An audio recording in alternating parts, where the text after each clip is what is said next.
Hello दोस्तों, स्वागत है आप सभी का हमारे YouTube चैनल हॉरर कहानी पॉडकास्ट में। कहानी शुरू करने से पहले आप लोगों से गुजारिश है कि चैनल को सब्सक्राइब करें, वीडियोस को लाइक करें और शेयर करें और हमें कमेंट करके ज़रूर बताएं कि आपको कहानियाँ कैसी लग रही हैं। और अगर आपने आज की स्टोरी जिस जगह पर बेस्ड है वहाँ किसी तरह का कोई पैरानॉर्मल एक्टिविटी या कोई भूतिया एक्टिविटी महसूस की है तो हमें कमेंट में जरूर बताएं। शुरू करते हैं। शिमला की खूबसूरती हर किसी को अपनी ओर खींच लेती है, लेकिन इसके घने जंगलों के भीतर एक ऐसी जगह है जिसका नाम लोग जुबान पर भी नहीं लाते। मृत्युगढ़, एक वीरान गांव जहां कोई दिन में भी जाने की हिम्मत नहीं करता। इसकी कहानियां सुनकर दिल की धड़कन रुक सी जाती है। कहा जाता है कि वहां रात में एक रहस्यमयी स्त्री प्रकट होती है जिसकी चीखें इंसान के होश उड़ा देती हैं। राहुल, आरव, मानसी और दिव्या ने इन कहानियों को मजाक समझा और फैसला किया कि वे मृत्युगढ़ जाकर खुद सच्चाई का पता लगाएंगे। ये लोग रात को वहीं जाने की ठान चुके थे ताकि डर का सच्चा सामना कर सके। रात के घने अंधेरे में घुमावदार रास्तों से गुजरते हुए वे इस गांव में पहुंच गए। चारों तरफ झाड़ झंकार उग गया था और सन्नाटा इतना भारी था कि उनके कदमों की आवाज तक उन्हें सुनाई दे रही थी। ठंडी हवा के झोंकों में एक अजीब सी घुटन थी, जैसे किसी अदृश्य शक्ति ने चारों को जकड़ लिया हो। कहानी का शीर्षक है शिमला का खौफनाक सफर।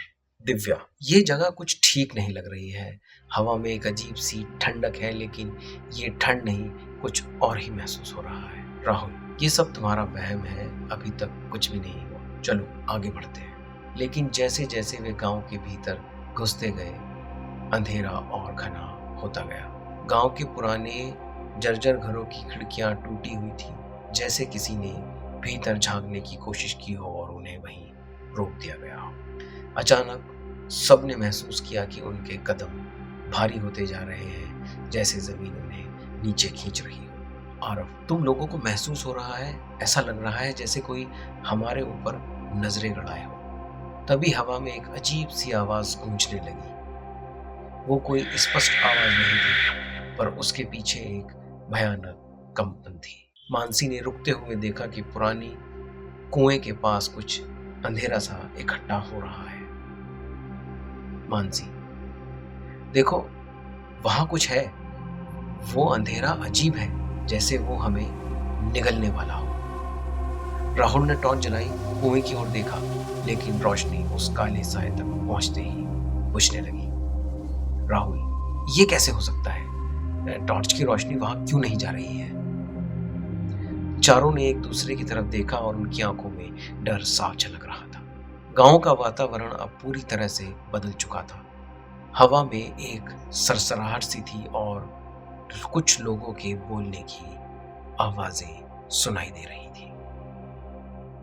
और तभी उन लोगों को एक लंबी और दर्द भरी चीख सुनाई दी, इतनी भयानक कि उनकी रीढ़ की हड्डी में सिरहन दौड़ गई। दिव्या, वो क्या था? क्या यहाँ कोई और भी है? राहुल ने अपना दिल कड़ा करते हुए कहा, हमें गांव के बीचों बीच अब पुरानी हवेली तक जाना ही होगा। शायद वही असली जगह है जहां लोग कहते हैं कि भूत प्रेत का साया है। लेकिन जैसे ही उन्होंने कदम बढ़ाए, उनके पीछे एक धुंधली आकृति उभरने लगी। वह आकृति धीरे धीरे पास आ रही थी और उसकी चाल असामान्य थी, जैसे वो हवा में तैर रही हो। आकृति की परछाई हर पल और गहरी होती जा रही थी, मानो अंधेरा उसकी आत्मा का हिस्सा हो। आरव, कोई हमारे पीछे है, हमें यहाँ से भागना चाहिए, जल्दी जल्दी चलो यहाँ से। लेकिन राहुल ने खुद को संभाला और बोला, नहीं, अगर हम भागेंगे तो ये साया हमें कभी नहीं छोड़ेगा, हमें इसका सामना करना ही होगा। आकृति अब उनके बिल्कुल करीब थी। उसके सफेद कपड़े हवा में लहरा रहे थे और उसकी आंखें खून जैसी लाल थी। चारों की सांसें थम गई। उन्होंने ऐसा डर कभी महसूस नहीं किया था। मानसी ने हिम्मत करके पीछे मुड़कर देखा और उसकी चीख ने बाकी तीनों को भी झंझोर कर रख दिया। वो देखो, ये कोई इंसान नहीं है। राहुल, आरव और दिव्या ने जैसे ही मुड़कर देखा, उनके चेहरों के रंग उड़ गए। वो आकृति अब साफ दिखाई दे रही थी, सफेद कपड़ों में लिपटी, बिखरे बाल, और उसकी आंखों में इतनी घृणा थी जैसे वो सदियों से किसी का इंतजार कर रही हो। उसके होंठ हिल रहे थे और एक सर्द, भयानक आवाज हवा में गूंज उठी। तुमने हिम्मत कैसे की यहाँ आने की? कोई इस जगह से जिंदा नहीं जाता। उसकी आवाज जैसे जमीन के नीचे से आ रही थी। हर शब्द में मौत की सर्दी थी। दिव्या ने पीछे हटने की कोशिश की, लेकिन उसके पैर जड़ से गए थे। मानसी की हालत भी बुरी थी। उसका चेहरा सफेद पड़ गया और उसकी सांसें तेज हो गई थी। आरव, हमें यहाँ से भागना होगा, हमें मरना नहीं है। राहुल ने खुद को संभालने की कोशिश की, लेकिन उसके अंदर भी डर हावी होने लगा था। उसने अपना टॉर्च फिर से चालू किया और रोशनी को आकृति की ओर फेंकने की कोशिश की, लेकिन जैसे ही रोशनी उस पर पड़ी, वो आकृति तेज चीख के साथ हवा में गुम हो गई। मगर वो चीख इतनी तीखी थी कि चारों ने अपने कानों को ढक लिया। दिव्या, ये क्या हो रहा है? वो गायब क्यों हो रही है? लेकिन वो पूरी तरह गायब नहीं हुई थी। जैसे ही आकृति हवा में धुंधली हुई, गांव के चारों ओर से एक गहरा अंधेरा फैलने लगा। आसमान में बादल घिर आए और अचानक गांव की हर चीज में हलचल होने लगी। हवा ने रफ्तार पकड़ ली और पेड़ पौधों के बीच से अजीब आवाजें आने लगी, जैसे किसी ने हवाओं में भयानक फुसफुसाहट भर दी हो। राहुल, हमें यहाँ से तुरंत निकलना होगा, ये जगह हमें निगलने वाली है। चारों ने जैसे तैसे अपने कदम तेजी से उठाए और भागने की कोशिश की, लेकिन हर कदम पर ऐसा लग रहा था जैसे जमीन उनके पैरों के नीचे से खिसक रही। पीछे से फिर वही चीख सुनाई दी, इस बार और भी भयानक, और उसके साथ ही एक साया उनकी ओर तेजी से बढ़ने लगा और उन्हें एक आवाज सुनाई दी, तुम कभी नहीं बच सकते, ये मृत्यु पड़ा है, यहाँ से कोई लौट नहीं जाता। चीखें तेज होती गईं और जैसे ही वह गांव के आखिरी छोर पर पहुंचे, अचानक एक जोरदार आवाज के साथ सब कुछ शांत हो गया। चारों ने एक दूसरे की ओर देखा। सबकी हालत बुरी थी, सांस फूल चुकी थी, चेहरे पसीने से तर थे और आंखों में डर ठहरा हुआ था। आरव, हम सब बच गए क्या? राहुल ने चारों ओर देखा। गांव के चारों तरफ एक गहरा सन्नाटा था।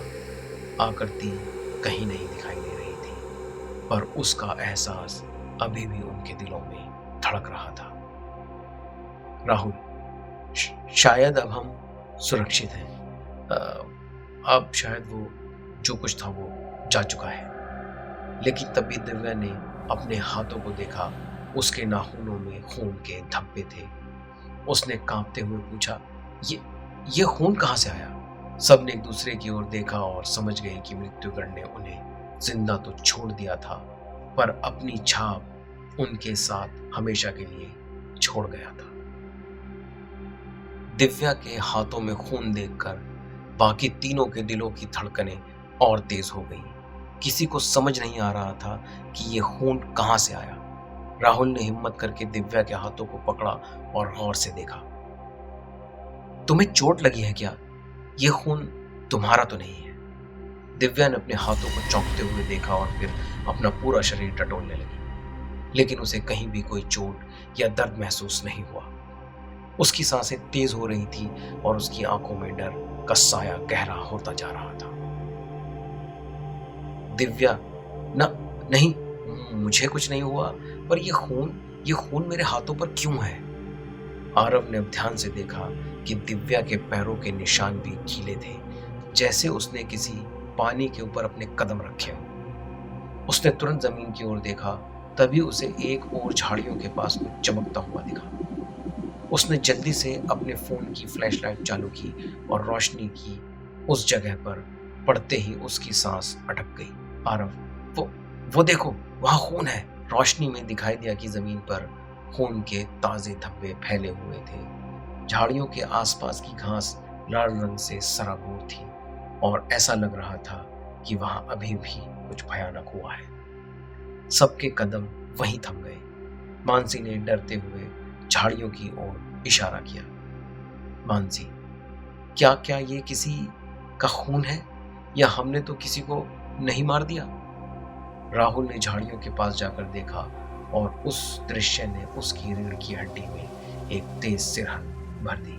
वहां कुछ कपड़े पड़े थे जो फटे हुए और खून से लथपथ थे, लेकिन उन कपड़ों में जो सबसे ज्यादा खौफनाक था वो ये था कि एक पुराना चूड़ीदार कंगन जो उन कपड़ों के साथ मिला हुआ था।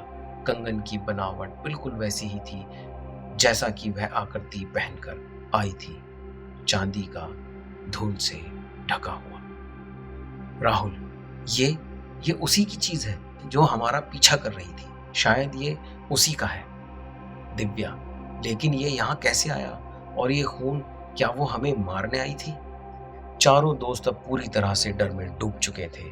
हवा में एक अजीब सा बोझ था, जैसे किसी अनदेखी ताकत ने गांव के बाहर तक भी उनका पीछा नहीं छोड़ा था। उन्हें एहसास हो गया था कि वो आकृति सिर्फ एक भूत नहीं थी, वो गांव की आत्मा थी, मृत्युगढ़ की, जो उन लोगों की यादों में बसी थी जो वहां आकर कभी लौट नहीं सके। आरव, हमें यहाँ से तुरंत निकलना होगा, ये जगह अब हमें निगलने वाली है। राहुल ने भी हामी भरी और तुरंत गांव से दूर जाने का फैसला किया। पर जैसे ही उन्होंने कदम आगे बढ़ाए, एक बार फिर वही दर्द भरी चीख हवा में गूंज उठी, जो उन्हें पहले गांव में सुनाई दी थी। अब वो चीख और नजदीक आ रही थी, जैसे किसी ने उनका पीछा करना शुरू कर दिया हो। राहुल, भागो, ये हमारे पीछे है। चारों दोस्त बिना कुछ सोचे समझे अंधेरे में दौड़ने लगे। रास्ता पूरी तरह से धुंधलाया हुआ था। पेड़ पौधों के बीच से भागते हुए उनकी सांसें फूलने लगी थी और हर पल ऐसा लग रहा था कि जैसे कोई उनका पीछा कर रहा हो। पर जो सबसे भयानक था वो ये था उस आकृति की छाया जो हर कदम पर उनके करीब आ रही थी। अचानक सबके कानों में एक अंतिम सर्द आवाज गूंज उठी। वो आकृति फिर से प्रकट हो चुकी थी। तुम मुझसे बचकर नहीं जा सकते, मृत्यु की पर तुम्हें कभी नहीं छोड़ेगा। और फिर एक जोरदार आवाज के साथ सब कुछ सियाह अंधकार में खो गया। जब चारों ने अपनी आंखें खोली तो वो एक पहाड़ी के किनारे पड़े हुए थे। आसमान साफ था और हवा में वह खौफनाक एहसास खत्म हो चुका था। उन्होंने गांव की ओर देखा, लेकिन वहां कुछ भी दिखाई नहीं दे रहा था, जैसे वो गांव कभी अस्तित्व में था ही नहीं। मानसी, क्या अब हम सुरक्षित हैं? राहुल ने गांव की ओर देखते हुए धीरे से सिर हिलाया, पर उसके मन में अब भी संदेह था। मृत्युगढ़ भले ही उनकी नजरों से ओझल हो गया, पर उसके साए ने उनके दिलों में अपनी जगह बना ली थी। उन्हें पता था कि ये कहानी अभी खत्म नहीं हुई है। दोस्तों, कमेंट करके जरूर बताइएगा कि शिमला में जब आप कभी घूमने गए हो तो आपको कुछ ऐसा महसूस हुआ है, कभी कुछ पैरानॉर्मल एक्टिविटी, कुछ सुपरनैचुरल। कमेंट करके ज़रूर बताइएगा। नए लिसनर चैनल को ज़रूर सब्सक्राइब करिएगा, वीडियोस को लाइक करिए और शेयर करिए। फिर मिलते हैं किसी नई कहानी में। शुक्रिया।